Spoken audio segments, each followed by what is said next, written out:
Buntis sa Naiya Minura dahil lang daw nag-double park ito. Ano to? Tama yung ginagawa mo? Sorry po. Sorry po. Oo! Sige! Talaga! Grabe, grabing pagmumura, grabing verbal abuse.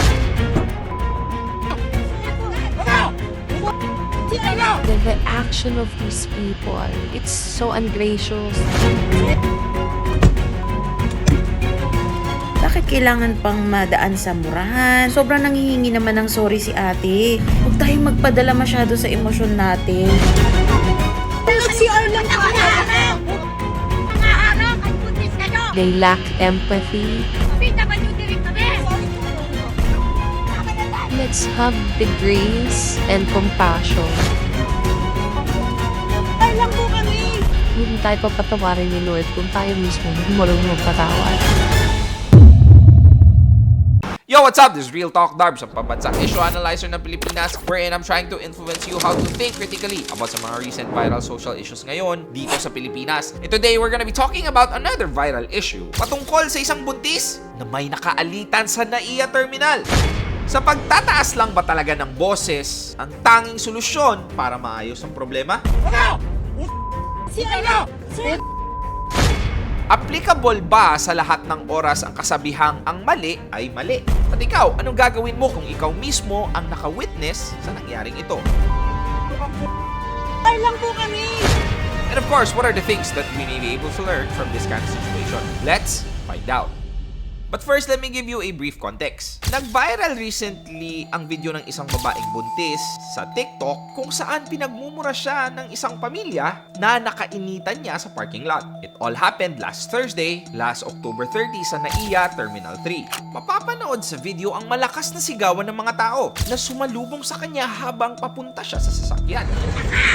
Para mas ma-visualize ang situation, para hindi ka naman mahirapan chismosa ka, yung buntis car owner ay umihi saglit kaya nag-park siya ng sasakyan, which is naging double parking. However, naharangan niya yung ibang sasakyan. She also mentioned sa thumbnail video that she left a note sa window ng sasakyan with her contact number para matawagan siya just in case na lalabas na ang mga ito. Maririnig sa video that she keeps on saying, Sorry po.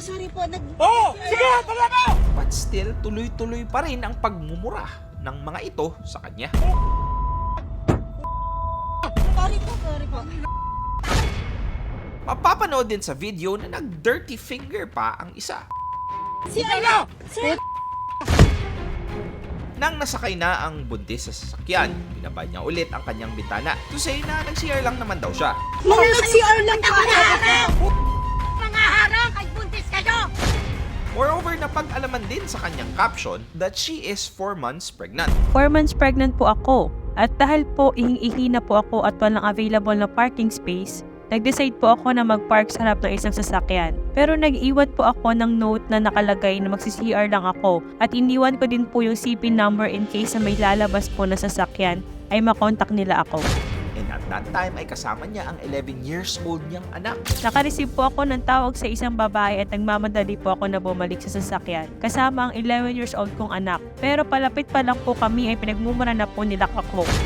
Sinira din daw ang side mirror ng kanyang sasakyan. Sabi pa niya, At sinabihan ako na wala daw silang pakialam kung buntis ako. Pilit pa po nila binubuksan yung pinto ng sasakyan ko at sinira yung side mirror habang lumilipat ako ng pwesto. she also filed a report sa Naiya, however, raw pala ang CCTV sa parking area. This viral issue garnered thousands of sentiments sa mga netizens. Katulad ng sabi ni Ronald, mayayaman siguro mga yan, matataas ang ego. Sabi naman ni Johnson, Terminal 3 lahat dyan double parking, bigayan lang. Sabi naman ni Christopher, hindi marunong magpatawad, maliit na bagay lang, buntis yung babae, sana inintindi na lang kesa magsigaw-sigaw pa. Now, we won't be disclosing names, pero ayon sa Naiya authorities, ay nagkaharap na ang dalawang panig the following day, October 31. Nag-usap naman sila doon sa opisina ng airport police. Then, ang problema po dito, talaga po hindi sila nagkasundo. Imbes na magkaayos ay nagsampahan pa raw sila ng kaso. Ay pong buntis, magpapal sa court ng unjust vexation at saka malicious mischief plus yung tinatawag pong batas na Republic Act 7610. Yun po yung kabilang partido, yung lalaki, yung sa kanya naman po yung 10175, ito po yung Cybercrime Prevention of 2012. Bukod dito, ongoing na din ang investigations sa mga security guards na naka-duty that time sa area. Dahil mapapansin sa video na parang wala namang umaawat sa mga ito. So, what are the 3 things that we may be able to learn from this kind of situation? Number 1, you can disagree without being disrespectful. Now, kung rules lang ang pag-uusapan, mali naman talaga dito yung buntis. Sa totoo lang, hindi naman talaga dapat mag-park doon. And I believe na alam din niya ito dahil nag-sorry lang naman siya nung nagagalit na. However, hindi sapat na rason na hindi porket mali siya, sigaw-sigawan na lang siya ng ganun.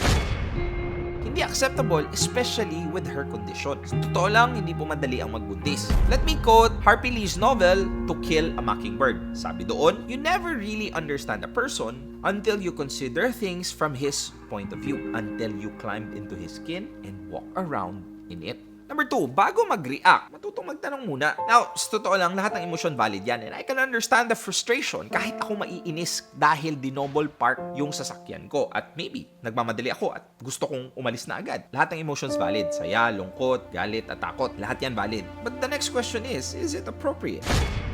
Now, in this situation, hindi natin ini-invalidate ang emotion na naramdaman ng mga senior citizens. But their reaction is very inappropriate. They should have asked first before saying things they can never retrieve. Worst, what if naka-affect pala ito sa buntis? I'm sure, emotionally, it did. What if nakunan siya sa sobrang stress, sa sobrang tense? Never let your emotions control you.